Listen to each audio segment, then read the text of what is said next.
What's up, gamers? This is Battle Mallet Podcast, episode 38, Hex Ed, the Exiled Dead, and the Nethermaze. The Battle Mallet Podcast is the journey of four busy gamers, their annual journey to the Nova Open Convention, which is looking more and more likely like it's actually going to happen. Things are registered, people are paid, hotels are booked. So, I don't know. I'm still a bit trepidatious, but we'll see. Anyway, so joining us along our annual journey to the Nova Open Convention, playing games that we love and balancing life with those games. My name is Jared Johnson. Tonight I am joined by Trace Hyde. What's up? And Jason Tabled Noob Murray. I'm worth 2 glory because I'm large. Nice. Well played. So this episode, we are going to continue on the theme of reviewing warbands and decks for the Rivals format of Warhammer Underworlds. Wow, I really chewed up that word there. Format.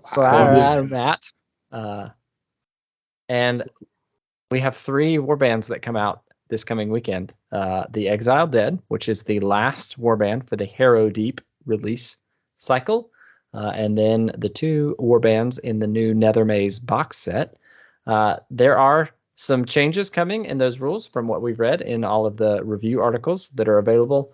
Path to Glory podcast has review articles up. I think the Can You Roll a Crit? John Winreese over there has articles. And I think that the What the Hex cast. Yeah, What the Hex. Listened to it earlier this weekend. Davey and his crew got it up already too. So we're not going to dive into all of the changes. We would encourage you to, visit our colleagues in the podcasting content creating realm for Warhammer Underworlds to get that information. But I mean, Jason teased it, so we do have to say one of the new additions to the new rule set in Nethermaze is that the bounty for fighters with 5 or more wounds is now 2 glory. So they get the large keyword. So that should shake things up in an interesting way. But this episode is going to be focused on the Rivals decks for the new warbands. And I think just to keep this episode short, because we get a little rambly in the sections later, and we're doing this weird thing where we're recording the intro after we record the previous segment. So it's just lots of fun, and it's late at night and I'm tired. We're going to take a break. And when we come back, we'll kick things off with the Exiled Dead.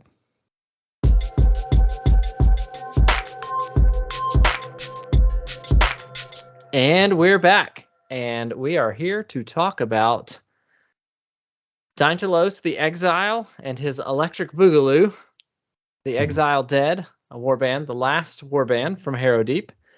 And we are going to do our Rivals warband review, so talking about this warband, their cards in the Rivals format.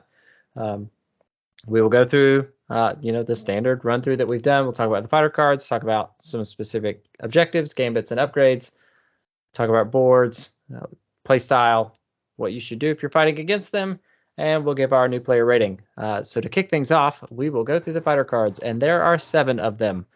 So there is Daintalos the Exile. He is move 3, 1 block, 4 health. He only starts with a ranged spell attack, which is not something that we've ever seen before. So this is the first fighter that does not have, or first leader that does not have a melee attack on their profile. I think Stormrider from Zandar's Truth Seekers is, well, there are a lot of other fighters that only have ranged attacks, but this is the only one with a ranged spell attack. I'm rambling. Stop. Not with how many fighters you got to get through. Yeah, I know, right? Yeah, so it does cast on channels and it does have stagger. His big thing is that he has the Dance Dynamic action. And this is pick move or attack. And then each friendly conductive fighter can make one action of that kind. Then place up to 1 friendly out-of-action conductive minion in an adjacent hex 2 or more hexes from each enemy fighter and give that minion 1 raise counter. Reactions cannot be used during this action. So there are 5 conductive fighters. So you have Daintalos, and then he's got 4 conductive zombies. So that's 5 moves or 5 attacks in 1 activation. And a resurrection on top of it. So that seems pretty solid. And his Inspire condition is if a friendly minion, of which there are 5 total, takes an enemy fighter out of action, When he inspires, he gains a melee attack. It's range 2, 3 smash, 2 damage with stagger, and his spell attack action gains cleave. So that's pretty good. He's a level 2 wizard, by the way. All right, so the conductive minions. There are 4 of them. You have Coil, Bolt, Vlash, and Ione. They're all move 3, 1 block, 2 health. The interesting thing here is that they start inspired. So they're better at the beginning and they get worse at the end. They all have variations of attacks. They're all range 1, 2 fury. Coil has 2 damage. Everybody else gets 1 damage. Bolt has cleave. Vlash has ensnare. And Ione doesn't. Knockback. Oh, I can't read. That's knockback 1. Thanks. So Vlash has knockback 1 with his club, and Ione doesn't get anything special. But all 4 of these fighters have the overload rule on their attacks, and that is +1 damage to this attack action if the target is staggered. So there's a lot going on there. They're all beasts. They are all beasts. Actually, all of the minions in this warband are beasts. So the other minion that we'll talk about later is also a beast, which means that they cannot take attack action upgrades. So no giving silent swords or dark darts or anything fun like that to these fighters. And they can't hold objectives. Oh yeah, they cannot hold objectives. No, that matters. It does. That seems important. Cool. So that's a footnote. It's fine. It is a footnote. Yeah. Well, I think we'll get to this later, but they only care about objectives once, and that's it. So it's not a huge deal. All right. So the other combo, we have Daintalos's apprentice, Prentice Markov. He is move 3, 2 dodge, 3 health. He has a range 1, 2 smash, 1 damage attack with Grievous. He inspires when a friendly Regulus's attack action succeeds, and Regulus is, I guess, this guy's minion. He's like a more traditional necromancer. This looks like he's raised some soldier. Regulus is a minion.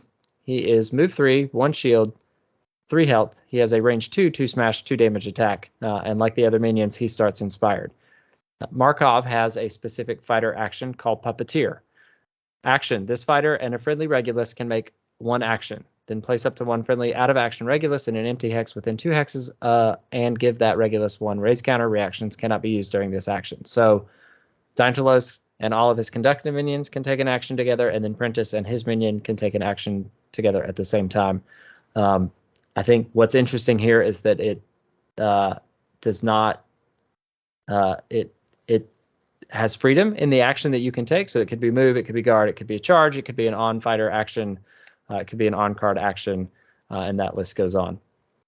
So and he inspires when Regulus makes an attack action, and when he inspires, the only thing that he gains is his damage. His attack action goes to damage 2. I'm not going to run through all this because it's just a lot. Basically, after you bring the fighters back, any of them, they get a little bit worse. Less accurate, less damage. Actually, the damage stays. 2. And they go to move 2. Yep. So Regulus stays at move 3. He does. Only thing that changes with Regulus is his attack action goes to Furies instead of Smash. But all the other conductive fighters, the big change. They also gain a scything attack. Yeah. They all gain a scything attack too.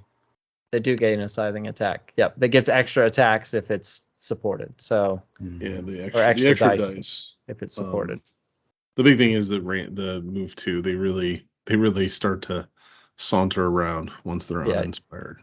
Yeah. So it's a lot to process. I would encourage you to just look at the fighter cards because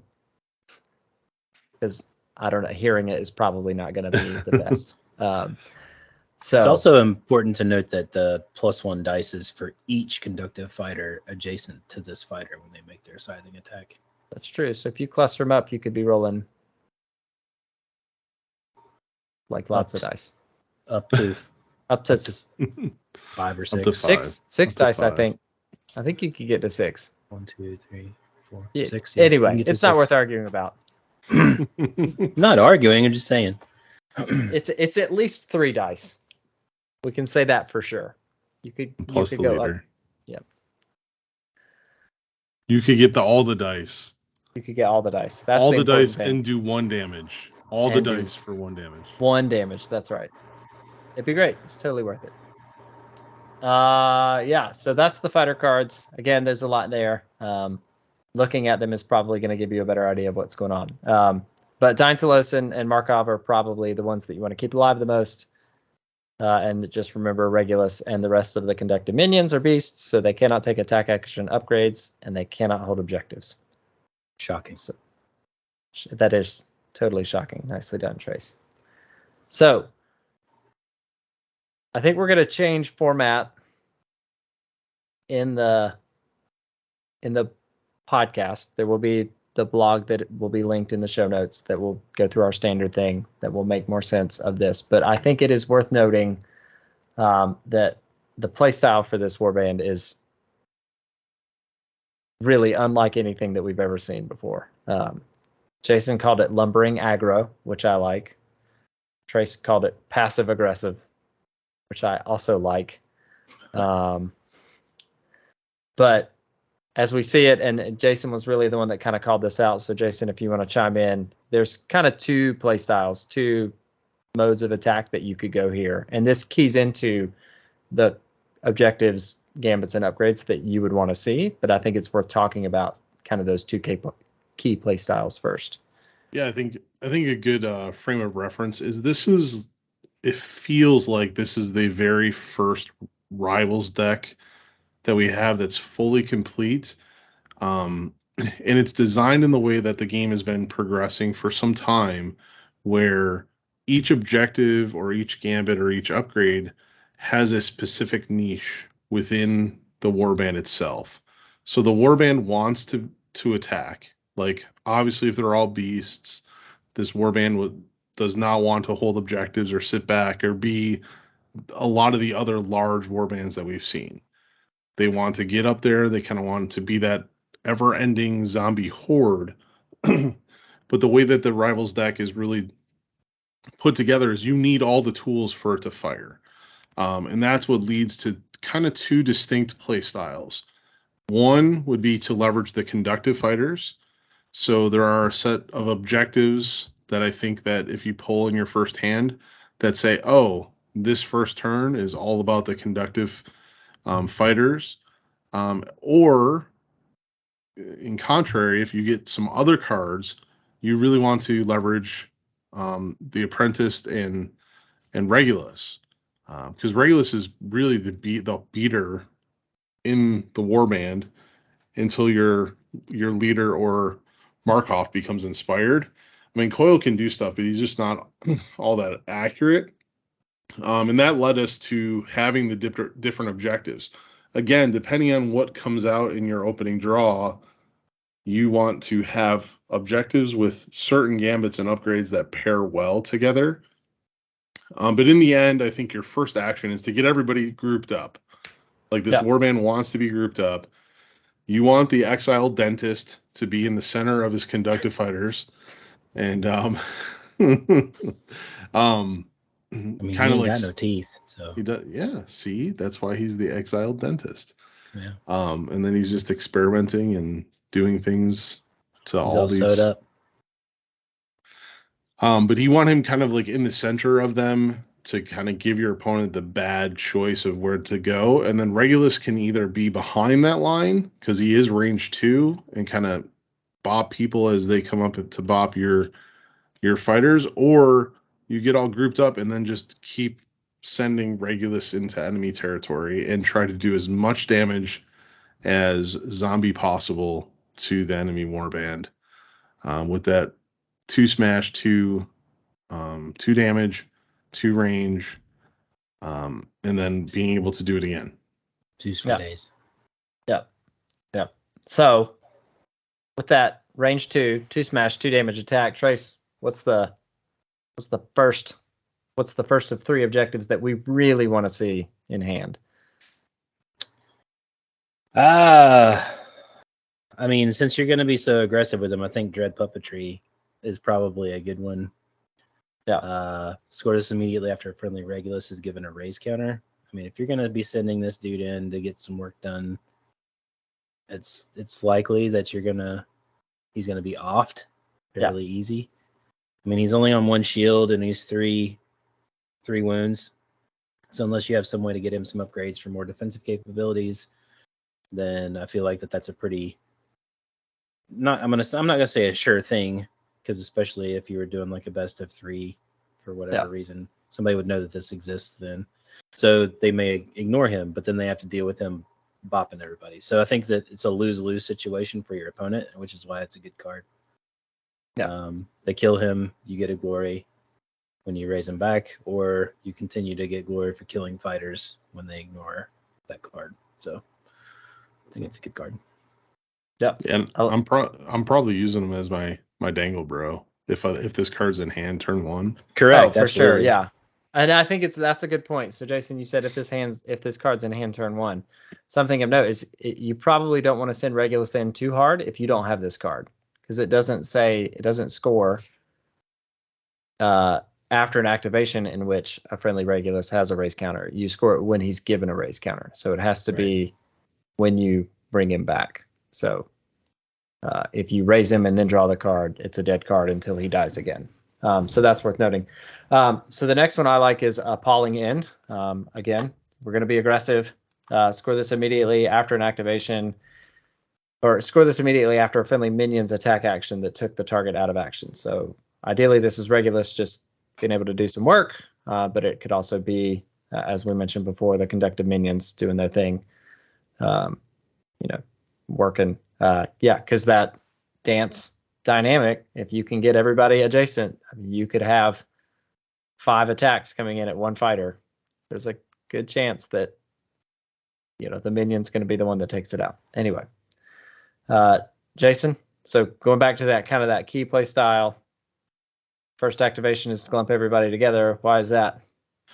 So Dynamic Chain would be the end phase card that I'm kind of looking for. And this is, again, if I'm going with the Regulus turn 1 option, this is the end phase card I want, because I move them all together, all the conductive fighters together, and I score this in the end phase. So score this in the end phase if each surviving friendly conductive fighter is adjacent to one or more friendly conductive fighters, and those fighters are in a single group. So you're making a big blob of your leader and the conductive fighters. Regulus goes out. Now, if I don't see the cards to support the Regulus option and I'm going the conductive option of attack, then I want to see Forbidden Lore. And Forbidden Lore, score this in an end phase if each surviving friendly fighter has one or more charge tokens. Is that it? Nope. I'm sorry. It was Force Dynamic. My bad. All the cards with the F. Force Dynamic is the other card. So Dynamic Chain, and then Force Dynamic if I'm going with my conductive fighters. Force Dynamic is score this in an end phase if one or more friendly fighters each have 2 or more move tokens. Yeah. And that one's really easy to do, especially if I'm moving my conductive fighters more than once. Yep. Yeah, that makes sense. It's like they want you to play this warband dynamically. Ooh, clever. Let's see. Dynamic is 1, 2, 3, 4, and 4 cards. Yeah, it's dynamic. 5. It's fair. Oh, 5. Yep, well, 5. There's dynamism, right? So 6. Just all the dyno. Dyno. 1. Anyway, all right. So gambits. So I think everything is going to be framed under the assumption that you're trying to set up that blob and then let Regulus do work. That's the ideal. We want objective cards that lean into that in that first turn, and we want gambits that lean into that in that first turn as well. So with that in mind, and we would be remiss in doing a rivals review if we did not call out a push card. So for the gambits, I think the first one that you want is Sparking Shuffle, and this is choose up to 2 friendly conductive minions, push each chosen fighter up to 2 hexes. So this is going to let you recover without wasting an activation if a fighter gets driven back, or if you're a fighter gets taken out of action, or whatever the case is, and you have to bring them back. It allows you to position 2 fighters and push them up to 2 hexes. I mean, it could also set up some crazy supports and lots of other fun things, but I think that's kind of what we want to see first. Trace. Sudden Lurch. Sudden Lurch. So this is a reaction. Play this during a enemy fighter's attack action. After the attack roll, push a friendly Regulus up to 3 hexes. So he's adjacent to the attacker. So it's essentially the same thing as the counter charge. However, this one does not. He doesn't have to be the target of the attack, so that's nice. And then, So it's a good. I like this one because it's after the attack roll, which is good. Yeah. But it'd still be before the defense roll, so he could still apply defense. The supports on defense. Yeah. Yep. But I think that the good thing about this is it gives you just another ability to move around Regulus, which is nice.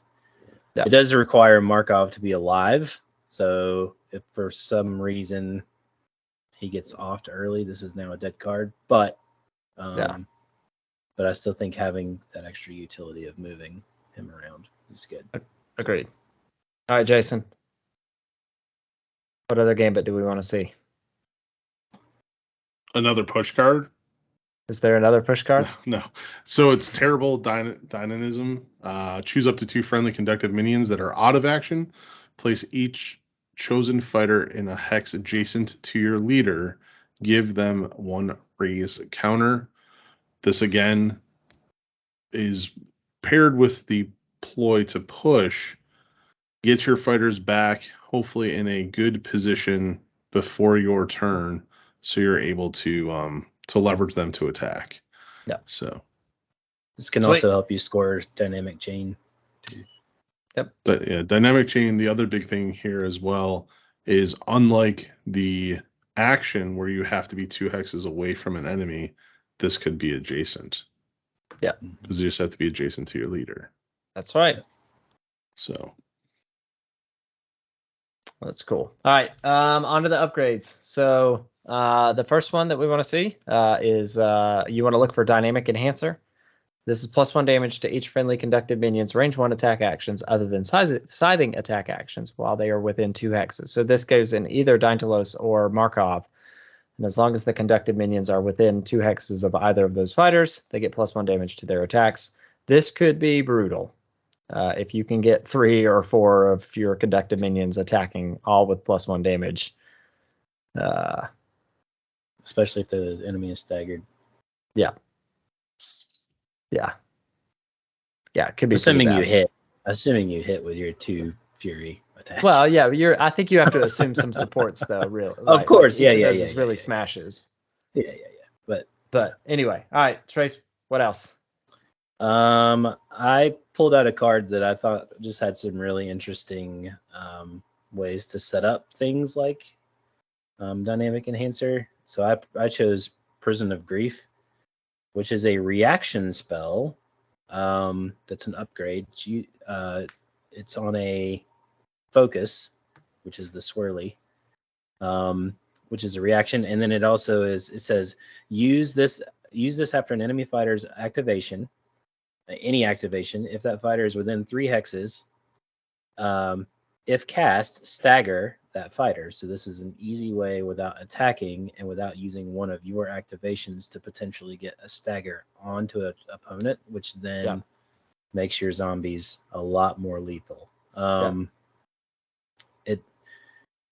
will say that we had debated discussing Unfeeling Fortitude, but everybody knows that a +1 wounds card is effective and really good. So I thought it would be good to include this as a counter to that, just because it's an interesting dynamic. So I like it. Yep. And something I just noticed, like Dynamic Enhancer, you can put that on Markov as well. Yeah. And then Spark of Life, or I'm sorry, that's Prison of Grief can go on Markov. Yep. And like that can be, I was thinking about walking the leader Dauntless up with the minions, but really Markov could be in the center, just kind of going with them and Regulus, because now he will enhance.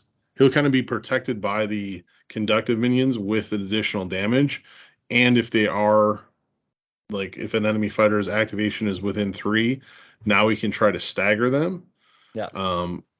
Keeping your main leader all the way in the back. Plus, this can also score strict tutor, which is kind of, the fact that Markov's only 1 wizard level could be kind of hard, but the fact you're getting to cast it for free basically as a reaction can really help you score into that. Yep. But the last upgrade for me is probably my favorite because it is illusion, and it's a spark of life, and it has to go on to a minion, and it gives +1 move, +1 defense. So if I'm going the Regulus, come at me nonstop in turn 1, and I have this, he's on 2 shields and 4 move, which is just, and the fact that he can, like we've already said, take multiple actions through the puppeteer. It's just really good. You're definitely going to get your money's worth out of that in turn 1. Yeah, a lot of mileage for that. Yeah, I like that one a lot. That's good. All right, so for boards, there is only one objective that you care about standing on objectives. So if you get the choice, you want to let your opponent place the board down first, and then you really just want to be able to set up your fighters kind of close together so that you can set up that line or clump of all of your conductive fighters and have options for Regulus when you deploy him, so that he can go in and try to do some work. So you want starting hexes mid-board, right? You don't want to overcrowd the front because you got weak fighters and your leaders are important. And then probably avoid lethals. Just with all those 2 wound fighters, it would be tragic to get hit by an arrow and pushed into a lethal and lose a fighter. So we kind of already covered play style, but we've got this lumbering, passive aggressive, let Regulus do work, and then you just wait for them to charge you for the conductive minions to go in. Jason, if you sit down across the table from the Exiled Dead, what's your plan of attack? If I have a 2 ranged fighter, I'm going to try to leverage that 2 ranged fighter to the best of my ability. So what you don't want to do playing against them is get swarmed. So although the best way to probably get ahead is to farm glory from the 2 wound fighters, if you make a charge too early and come in and stand next to, even if you take out a fighter, the other fighters are just going to push now that you've had a charge. So they're just going to move on their next, and they're going to swarm you. But if I have a range 2 fighter on my attack action, I can kind of come in and charge and make sure that they have to take that additional step to come get me. If I have like flying or some way to get through the line, because I really think that we're going to see this played in that swarm zombie style. If I can get through the line, then yeah, I do want to go after the leaders, because if you go after the leaders, the warband just becomes very inefficient. But it's just, you have to be cautious about when you're sending fighters in. You go in too early, and a lot of new players will do that. They're like, these zombies are going to be on the line. You're going to be able to go up there and hit them, and you will win if your dice go your way, because you're just going to farm the glory. But man, I don't want to get tar pitted by these bad boys. No. Like +1 damage if they're staggered, +1 dice if they're together. Yeah. So like bopping over the head, and the fact that I'm going to take 4 to 5 attacks is just, it's just brutal. Yeah. Rippaz loves this matchup. Just saying. I really like Rippaz into these guys, I think. Yeah. A lot of it. 2 damage, fast movement, some range. Yeah. The wolf bite, you get a couple free hits. Mm-hmm. So I think one thing to add to that is you want to try to have a fighter in their territory if you can. And the reason for that is that the glory ceiling for this warband in Rivals format is 15 glory, which is, I think, lower than any other Rivals deck. And they're big Their big winner is Meat Locker. So this is scoring an end phase. It's a duel. If each surviving enemy fighter is in enemy territory, and each surviving friendly minion is in enemy territory. So if you can get one of your fighters into their territory, you'll shut that down. Or if you can keep them from pushing all of their minions into your territory, it will also shut that down. Yep. So, Trace, new player rating. What do we think? Oh, bronze. Bronze. It's too much to. It's a lot to handle, right? As a new player, I think that. I mean, hell, we talked about different play styles and all this other nonsense before we started recording, really, but and we all had different opinions about it. So I feel like from a new player perspective, you're having to digest all the different mechanics on the fighter cards themselves, and then having to try and hedge as much as you can the bleeding of glory from the 2-wound fighters that you're going to lose. Like, that's going to happen, especially since they're all on 1 defense dice, even though it is a shield. Like, the shield's nice, but there's a lot of cleave cards in the game too. So yeah, I think they're very effective. I think their ceiling is very high. But I think from a new player perspective, they're going to be hard to wrap your mind around. Like, you're going to have to commit to them and play them consistently to get your head wrapped around it. I think that's the best point is, I think whether you're playing Rivals Plus, or Championship, this warband is going to take a lot of reps to understand how to fully use. Specifically in the Rivals format, that 15 glory ceiling scares me, and the fact that you just have to know what cards are coming up or what cards you need to accomplish the mission that you're trying to accomplish at the time. Yep. Yeah. So I agree. Cool.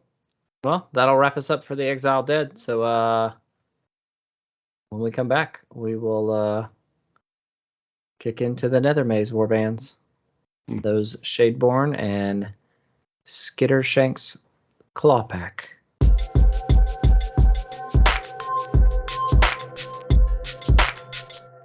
And we're back, and we're delving into the warbands that are in the Nethermaze. And we're starting with the one that I am the most excited about. I wanted to play these when they came out in Warcry. I'm so glad that they're out in Underworlds now, and that's the Shadeborn, Shadestalkers, the Night Elves. They creep from the Shadow shadows. Stalkers. Yes, they just creep from the shadows and kill things. And yeah, I'm really excited for this warband. Can't wait to get the models, get them assembled, get them through paint, and get them on the board. I think they're going to be a lot of fun. But with any elf style of warband, they feel like a glass cannon on a razor's edge. So just to jump right into the fighters here, we have it's a 4-fighter warband. They are all assassins, rightfully so. They're coming for you. They're going to assassinate you, jumping from the shadows. Shadestalker, because I'm going to mess up her name, Slyathel. Perfect. Nailed it. Nailed it. I'm just going to let it be. The leader, she has fly. All the fighters are 4 movement. She starts on 2 dodge and 4 wounds. Her attack is range 2 hammers for 2 damage. And the cool thing is she has Manuable, which is a special of her attack action, where before you declare the attack action, you can pick Cleave or Snare. This attack action has the ability until it is resolved, which is really cool, and it is really good in all formats of play. Yes. Ensnare is hard to come by.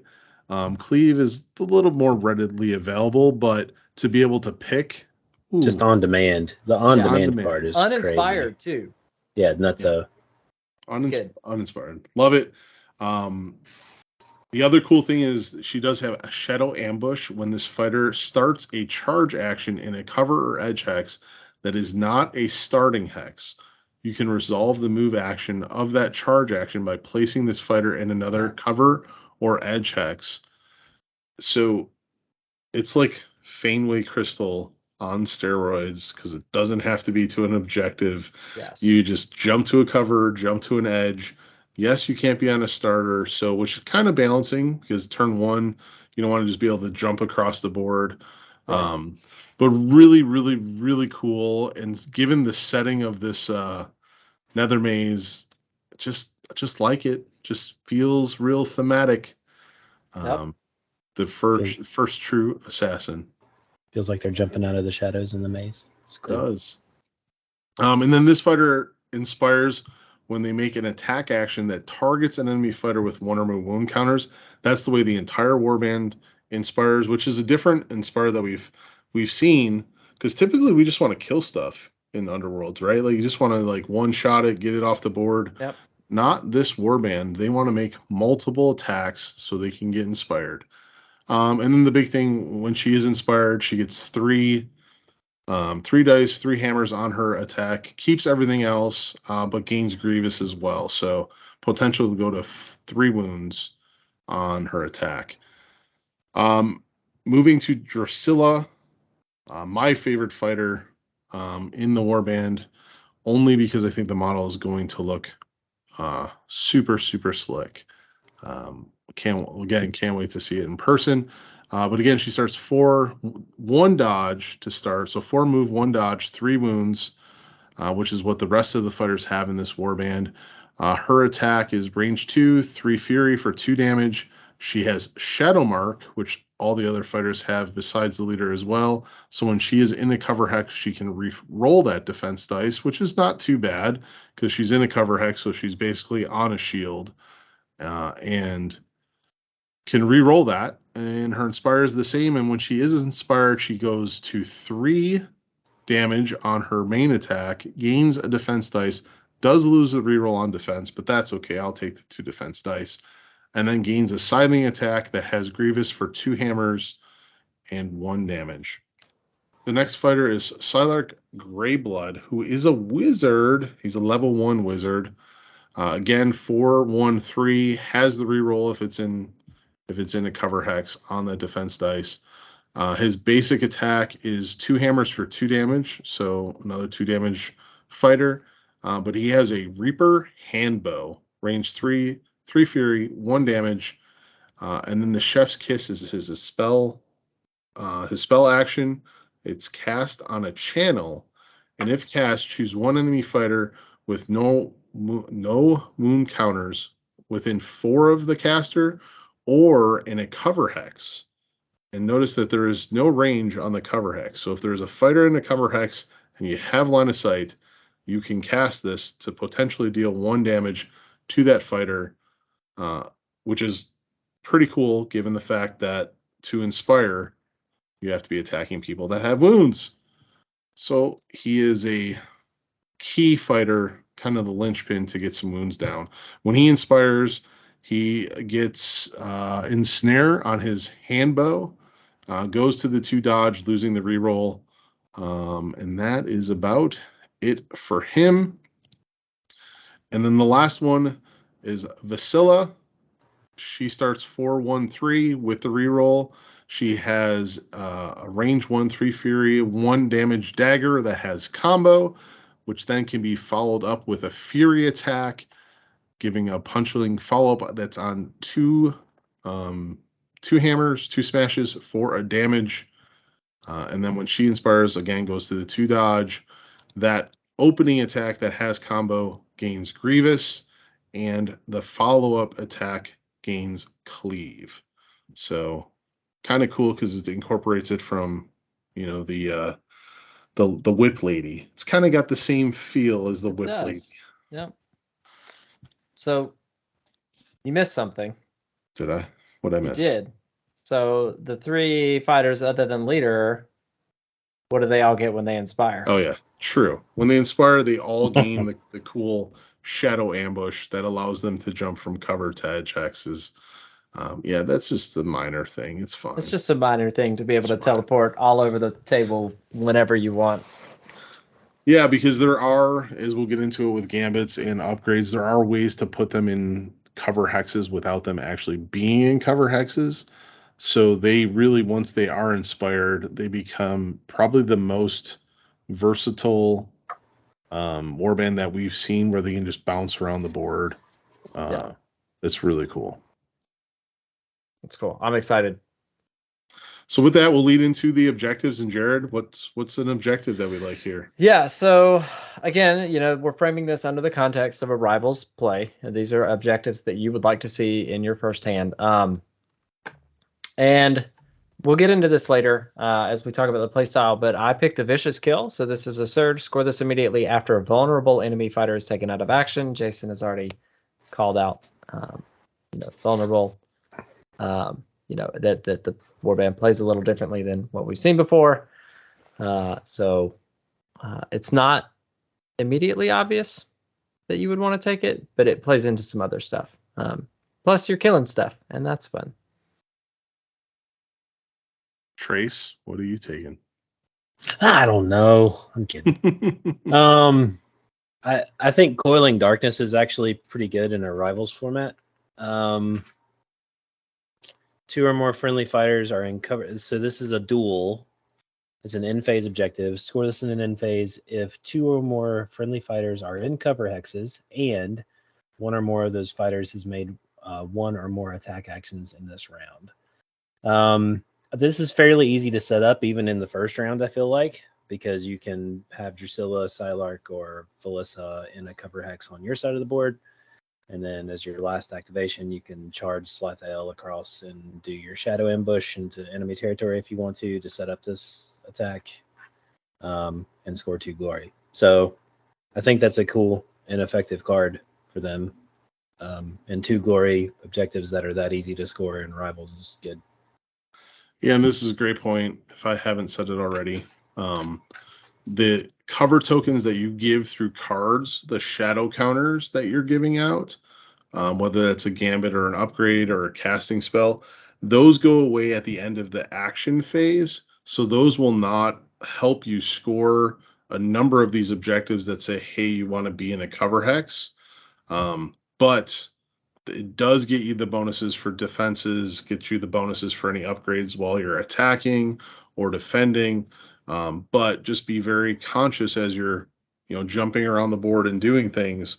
A lot of, some of these end phase objectives ask for you to be in cover hexes or enemies to be in the cover hexes, and those tokens do not count as that.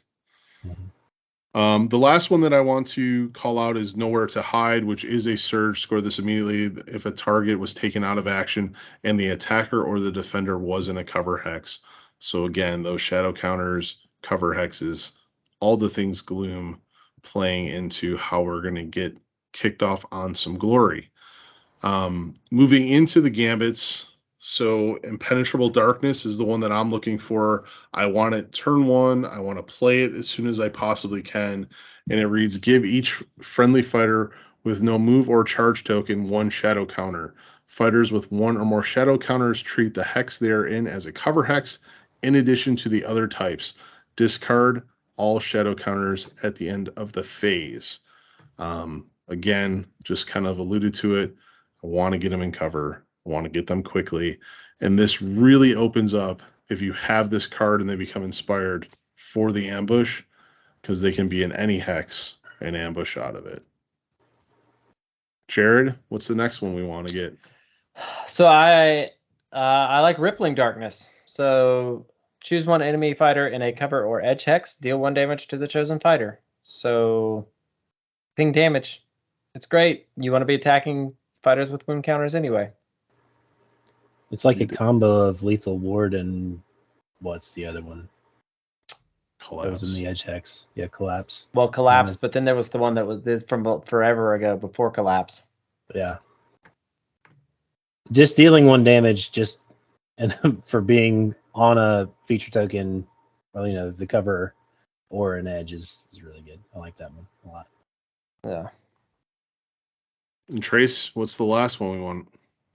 So as you can kind of tell, these folks like to attack. So I'm going with Shadestalker Darts, which is an attack action that's a gambit. What the Nice. hell?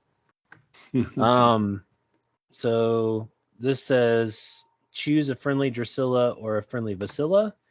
The chosen fighter makes one of the following. It makes the following attack action: it is a range 3, 3 fury, and 1 damage, which helps you get to that vulnerable state that we've been talking about a couple times. So you can either pick off a fighter who is vulnerable to score a glory for some other cards, or you can get a fighter to where they are vulnerable with this single ping damage. So I like it, and it's fairly reliable with this 3 fury.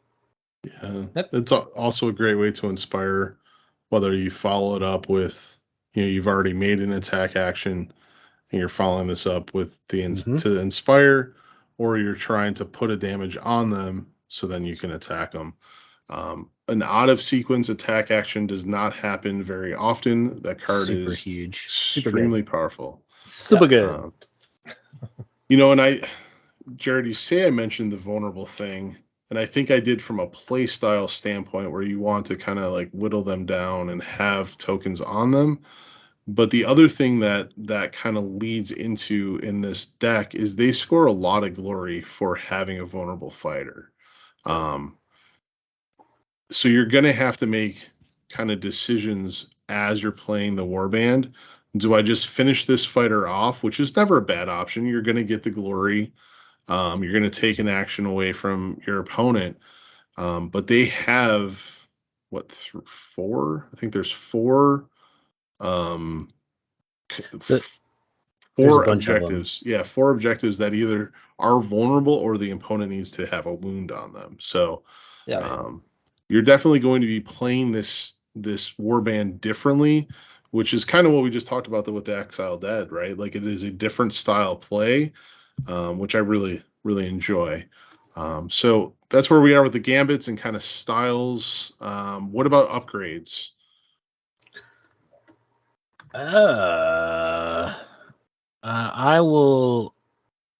I'm taking Aided by Darkness because a +1 damage upgrade that's in faction is really good. And the cool thing about this one is it's range 1 and range 2, which is nice because you can use it on Slythael and you can use it on Drusilla. And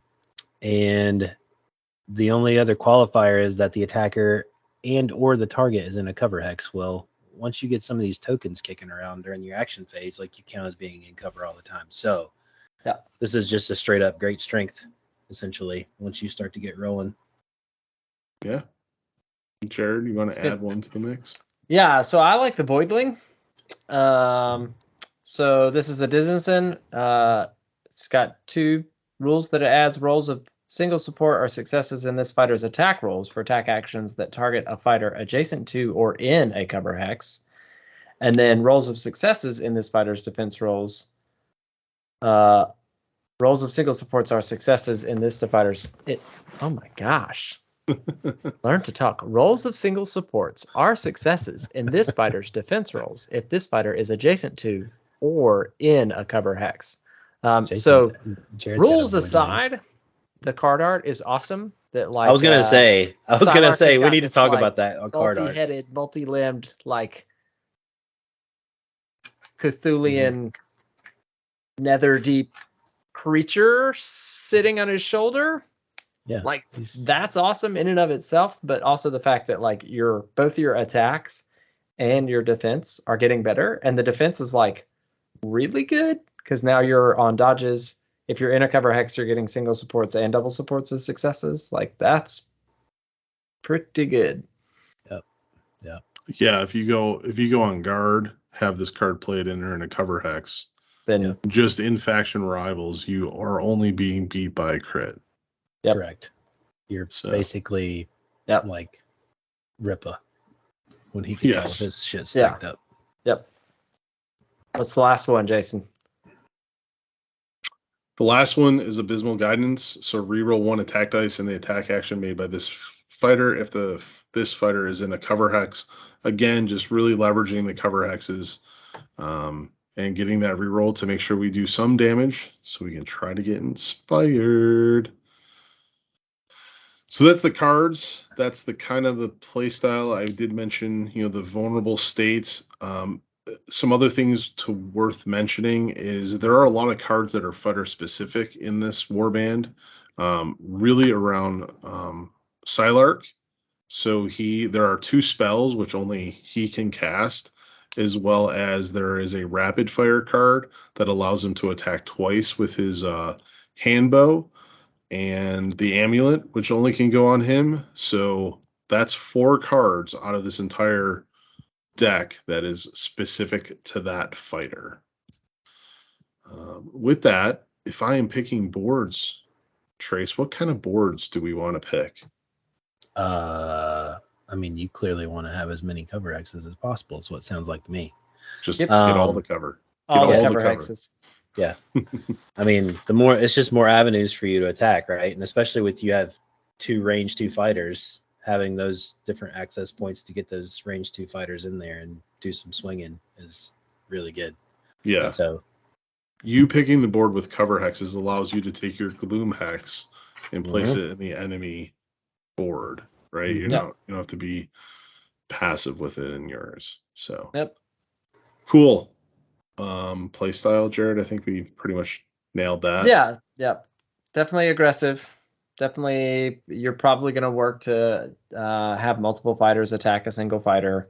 And then, as Jason mentioned before, there are some states where you're going to have to choose whether you keep a fighter vulnerable or you try to take them out.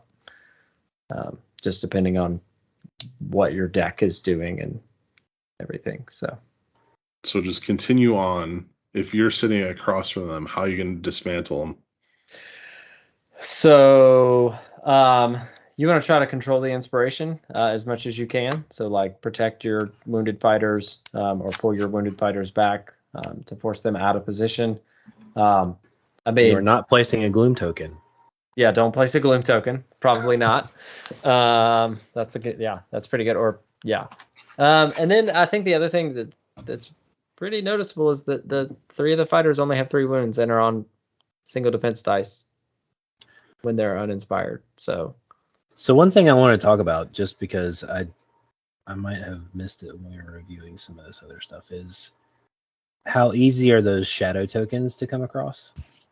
There's a pretty decent impenetrable darkness. I'm only asking because if in future seasons, and I don't know, but like in future seasons, if those cover hexes go away, I mean, I know we'll have them on some of the boards for a while, but if those cover hexes start to go away, a lot of this power kind of dissipates.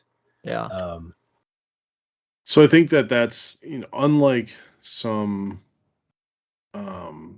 war bands of the past, like I think we really saw that with the orcs, right? So we have not seen primacy cards come up in Harrowdeep or Nethermaze. Yeah. So that one, or Hunger with the vampires. I think here the fact that you have impenetrable darkness, which gives 1 to everybody that doesn't have a move or charge. Yeah. You have a Tenebrial manipulation. Yeah, you just give 1 to somebody. Yeah. Then you have a summoning card, so the abysmal summoning, which is Sylark casting to give somebody something. Yeah. And then you have the Amulet of Darkness, which gives him a spell action to give somebody within 3 a shadow counter. So there are multiple ways of giving these shadow counters out. Yeah. I'm just thinking about down the road, right? So these guys are going to be super good right now in Rivals, I feel like. As long as there are cover hexes. Yeah, as long as the boards continue to have cover hexes, which could be for a while. Yeah. I feel like that they'll have some good legs underneath them. But just talking about Rivals format in future state, I think that it's just something to consider. Like if you really want to lean into these guys, just know that you might see some degrading power over time. Yeah, and the other thing too is so Ruthless Aim gives you a reaction to give yourself 1 as well. And there are some cards, so like the rerolls and the Aided by Darkness, the upgrades that we selected, definitely take the power out if cover is not as out there as frequent in future seasons. But the other cool thing is their Shadow Ambush is an edge hex, and I don't think we're Correct. gonna get rid of No, that. no. So Those won't I don't go know how away. you do But that. yeah, This is the but, infinite board. yeah. So. I just think it's worth noting that somebody who's going to play these like if they're going to main these for lack of better terminology, it's just something to think about for future state. Yeah. Yep. So anyway, cool. Kill the 3 wound fighters. I think Psylark is probably more of a linchpin than maybe the fighter cards by themselves give credit for. That range 3 attack is pretty useful for setting up the Inspire for the rest of the fighters. So, yeah, just kill him. And the spell action, like he's got a range 4 spell action, which is good. Yeah, real good. Yep. Cool. So what do we give him as a new player rating, Trace? I'd say silver. There's going to be some tricks to learn, but I feel like that they feel cohesive, which is nice. Yeah. You want to be in cover hexes and you want to try and do some ping damage, which is, like we've said, is a little bit of a different feel than what we normally would try and do, which is just to one-shot a fighter. So there's a little bit of a learning curve there about like how to leverage those low damage attacks and try and get some of these objectives scored from the vulnerable. So that's going to take a little bit of practice to get down, I think. Yep. Cool. Silver it is. Silver it is. All right. With that, I guess we will just voidling our way out of here, and we'll be back in a little bit to talk about the rats.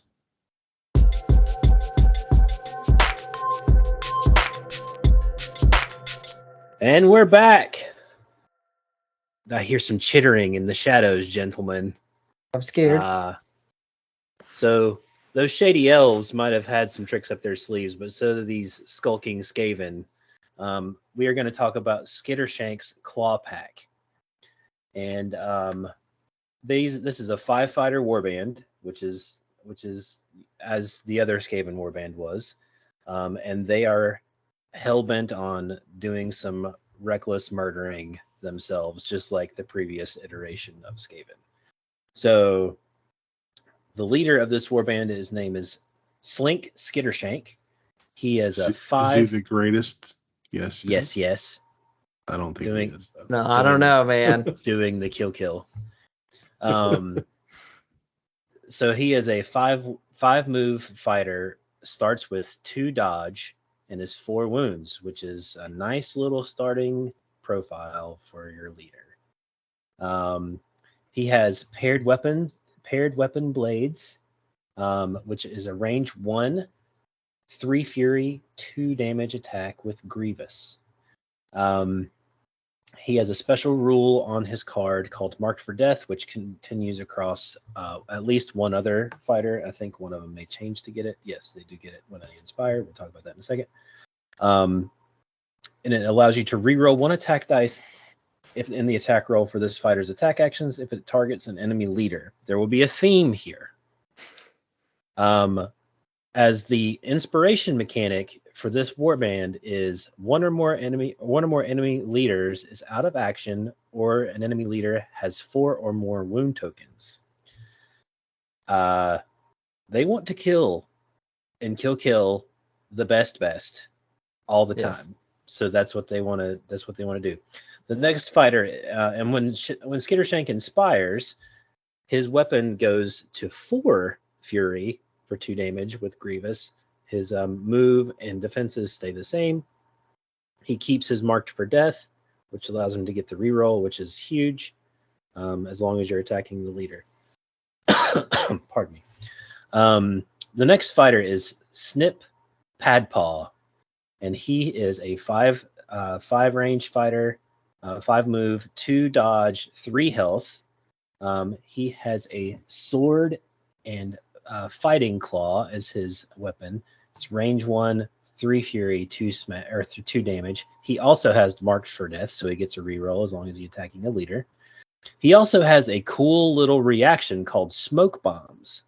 Use this after a fighter's activation. If you do, after this fighter's activation, if you do, stagger each enemy fighter adjacent to this fighter. So you run in and you smoke bomb everybody and they're staggered, which is really cool. His inspired side sees him gain Grievous and Cleave on his attack. Everything else pretty much stays the same. The next fighter up in this group of deadly rats is Creep Kin Whisper. Also a 5-move fighter. Starts with 2 dodge. There's a theme here. And 3 health. He has a throwing Triskill and net, which is range 3, 2 smash, 1 damage, and has the Barbs special rule, which is after this attack action, if it succeeded, give the target 1 net counter. After a fighter with 1 or more net counters makes a move action, deal 1 damage to that fighter and remove the net counters. At the end of the round, clear all net counters. This is a 8 threat range fighter. Crazy. On his inspired side. Well, before you jump into that, yeah, isn't his inspire condition a little different? His is, yes. So his inspire condition is as long as he attacks an enemy leader, he inspires. So with an 8 threat range, that's pretty easy to do. Yeah, it's really, really good. Inspired side, he gains marked for death. So once he attacks that leader, he can then re-roll any successive attacks against that leader if he doesn't kill him the first time. And his Barbs gains Grievous, and it keeps its net activation as well. So lots of cool utility with Kin Whisper. The next 2 fighters are minions. The first one, his name is Crouched, which is the funniest spelling of the word that I've ever seen, and totally Skaven. 5 move, 1 dodge, 2 health. He has a bladed, what's that say? Bladed Tonfa and dagger. Range 1, 2 fury, 2 damage. And his inspire condition is the same as Kin Whisper, which is he just has to make an attack action against a leader for him to inspire. When he inspires, his defenses go to 2 dodge instead of the 1, and his Tonfa and dagger gain the smash criteria instead of fury, which is a nice little solid attack for 2 damage. The last of these nasty rats is Skulk. He is also a minion, 5 move, 1 defense of dodge, and 2 wounds. He has a range of 3. His sling is range of 3 for 2 smash and 1 damage. So he can also reach out and touch that leader that he wants to try and hit for his inspire. And on his inspired side, he gains 1 additional defense dice, still on dodges, and his attack gains the fury and goes to 3, and he also has stagger on his range 3 attack as well. So quite a mobile little group of nasty rats, and they are single-minded. They want to kill that leader. So this is going to be a fun warband for us to get into, and I think some of the cards we've picked out will definitely lean into that. So with that being said, objectives. Jared, what you got for your first objective? Yeah, so the first one that we picked out is Daggers in the Dark, and this is a surge objective. Score this immediately after a staggered enemy fighter is taken out of action. So there are a lot of ways to add stagger. Skulk has it when he inspires, but there are a lot of ploys and gambits to add stagger. Snips, smoke bombs reaction allows him to add stagger counters. So yeah, stagger tokens. So yeah, so just a nice easy surge. Doesn't Love it. require you to take out the leader, which may not always be possible going into round 1. So Great. Love it. Jason. I'm going with Unsurprising Fate. Score this in an end phase if one or more friendly minions are out of action. I'm just launching them in. Just launch them in. And as you're going to get to the gambits, if we get the gambits we really want, they're going to be attacking my minions. So I'm going to score glory. Yep. I like it. I likes it. I like it a lot. And I'm going to go with Infiltrate Their Lair. This is a dual objective. Score this in an end phase if no friendly fighters are in your territory and one or more friendly fighters are in enemy territory. You want to be in enemy territory. You don't want to be in your territory. You don't give a crap about what's in your territory. You want to kill that leader. So this is a very straightforward dual objective in any end phase for 1 glory. All right. So next up, let's go gambits.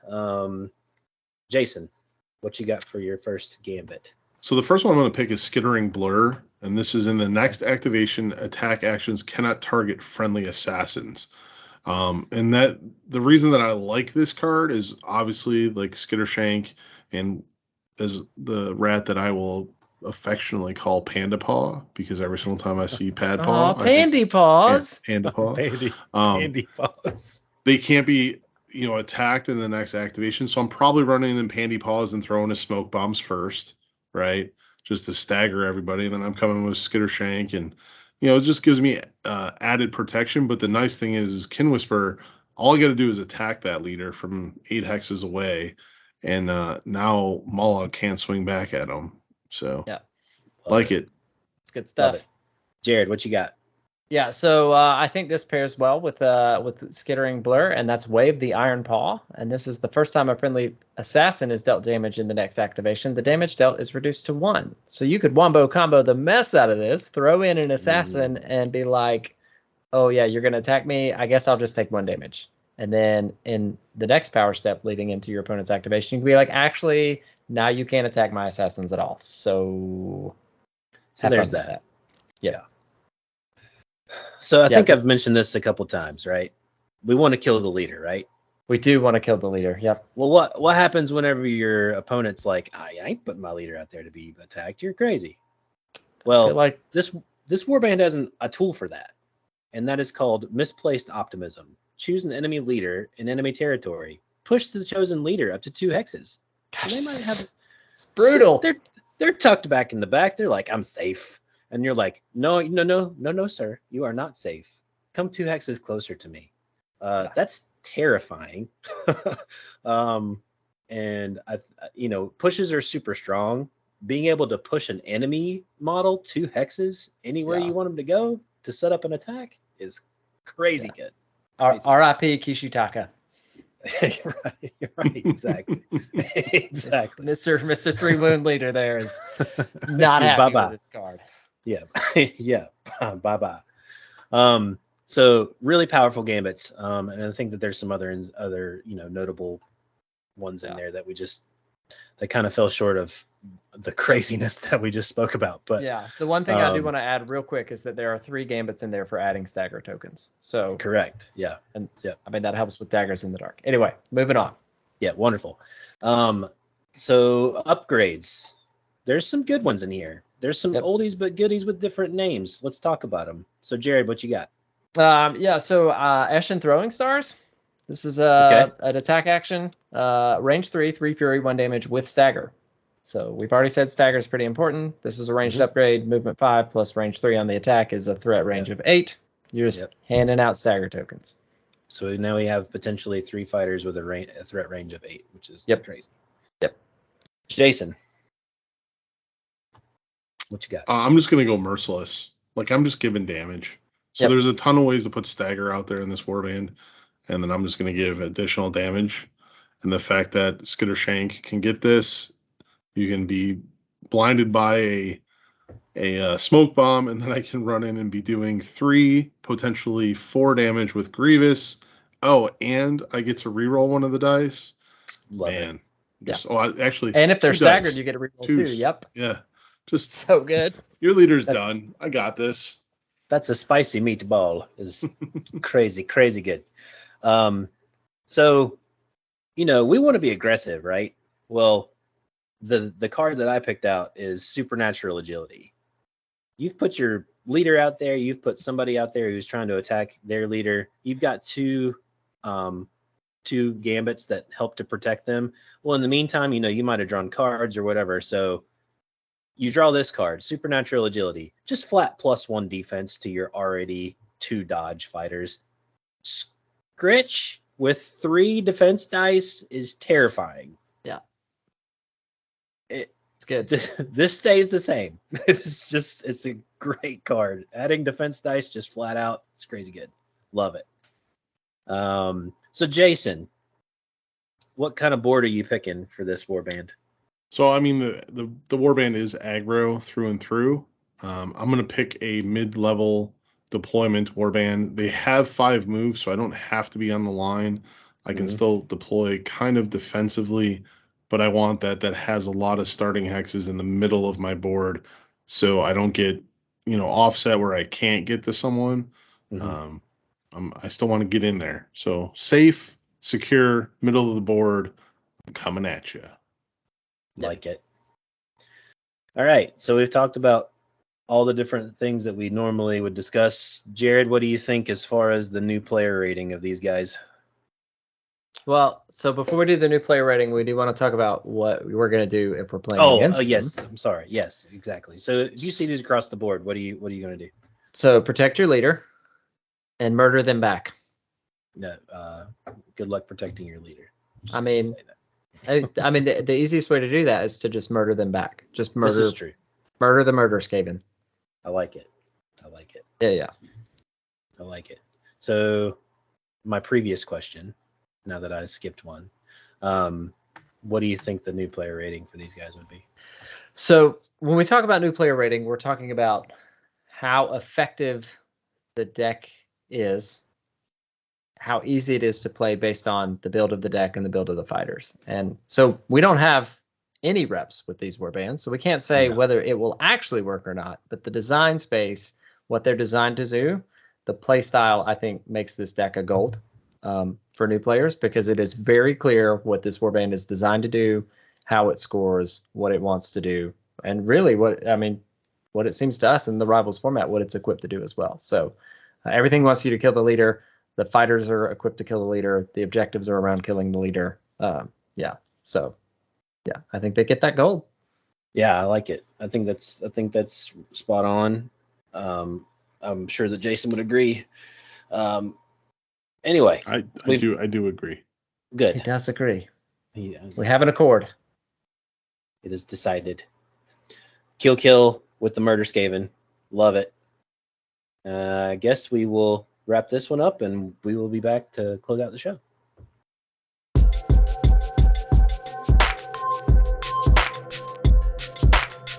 And we are back, and that will wrap up the show for us. So we appreciate taking the time to listen. There are links to blog articles that give a written format for what we have talked about here on this episode, and it's formatted like all of our other blog articles. We want that to be an evergreen resource for existing players to share with new players. So just jump on over to those, share those as needed, as necessary. We are on various social media platforms. So we're Battle Mallet Podcast on Facebook, Battle Mallet 1 on Twitter, Battle Mallet PCast on Instagram. So you can find us. You can see what we're up to in the painting and gaming departments there, pictures, engage with us. We have a Discord that you can join as well. So this has been episode 38, Hex Ed, a Rivals review of the Exiled Dead and the Nethermaze. It's been fun. I'm excited about all 3 of these, and it'll be fun to get them on the table. So before we close out the show, any closing thoughts? Just one more question. So it will be excited to get all 3 of these on the table, and the fact that the local scene is really Rivals and Rivals Plus. I want to get your guys' closing thoughts on what you think these 3 warbands are going to do for the meta. Are they playable? Are they not playable? Are they going to dominate? Like, what are your Rivals thoughts in general to these 3 warbands? I mean, I think they're disruptive to what we've seen so far, and I mean that in a good way. Like they'll shake up things in a way that we haven't really seen before. Yeah, I like all of them. I like the movement shenanigans of the Umbral elves, and then I like the different mechanics and different the flexing of the how you're going to play your zombies based off of what you draw is a really interesting thing that we're going to have to work through and play against, because you may not know what you're going to deal with. Like you might think, oh, he's going to come in hot with Regulus or whatever his name is, or he might come in hot with he or she might come in hot with the minion zombies.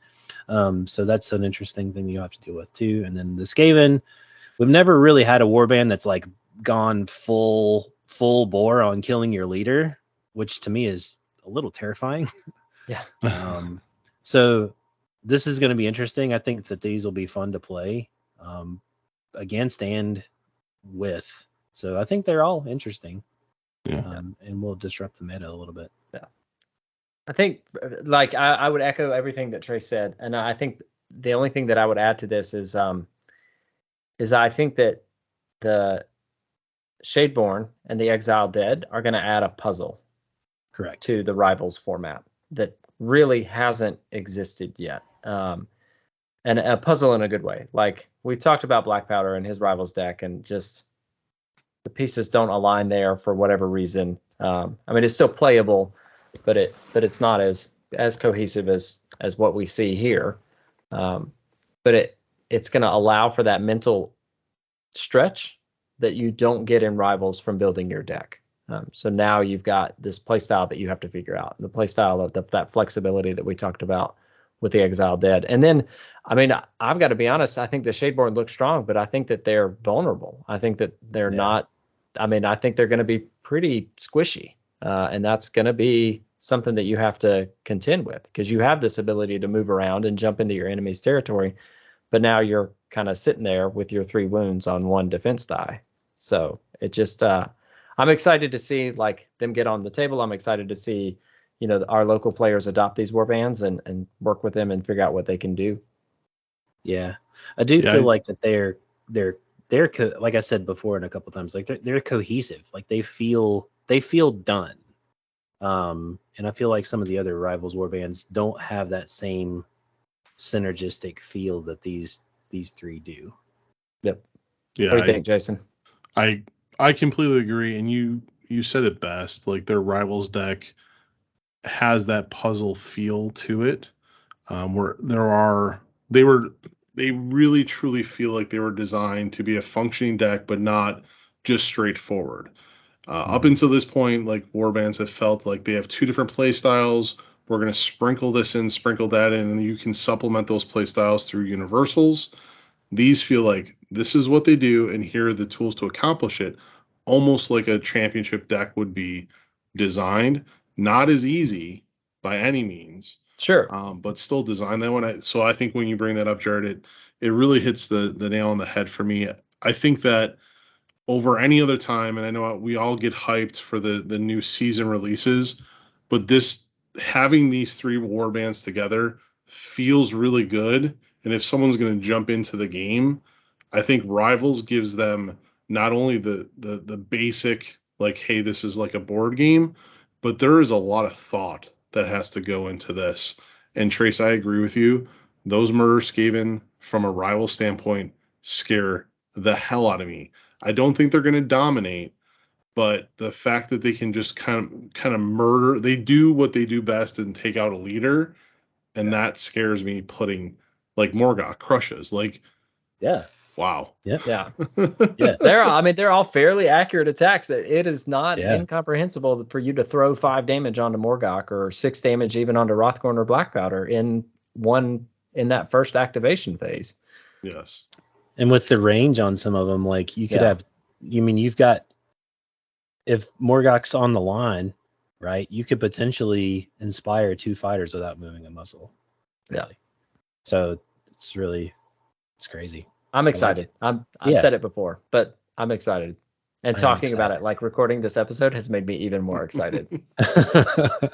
There's just it's just like a lot of well-timed content. And I don't know like if the COVID lag like pushed everything this way or if GW is just that great mastermind, but to have a new Rivals deck that feels very good coming out of the White Dwarf, which we talked about in the last episode, and then 3 very unique playstyle warbands that have Rivals decks that are not that are good. Like they Yeah. look good. So I mean, and I'll say this too. Like these 3 releases have me excited to play, which is not as it doesn't happen as often, which is really cool. So I'm excited to at least try this. The shank rats. they got Sweet. his name written all over it. Do what? Skittershank. They got your name written all over it. They do, yeah. I'm excited. Cool. All right. Yeah. So, well, for the Battle Mallet podcast, we are an Exiled Dead, Murder Skaven, and a super sneaky Shadow Elf. This is Jared signing out.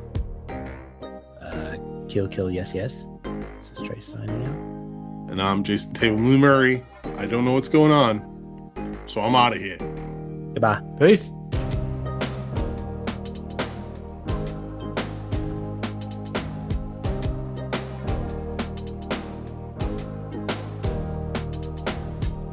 The Battle Mallet podcast is protected under the Creative Commons license. If you have further questions as to its use, you can find more information via links on podcast.battle-mallet.com. Music by Anno Domini Beats.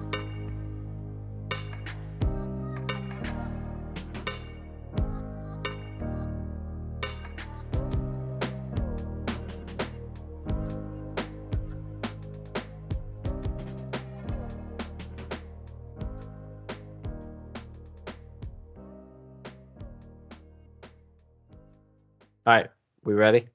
No. Yeah. Okay, cool. Going live in 3,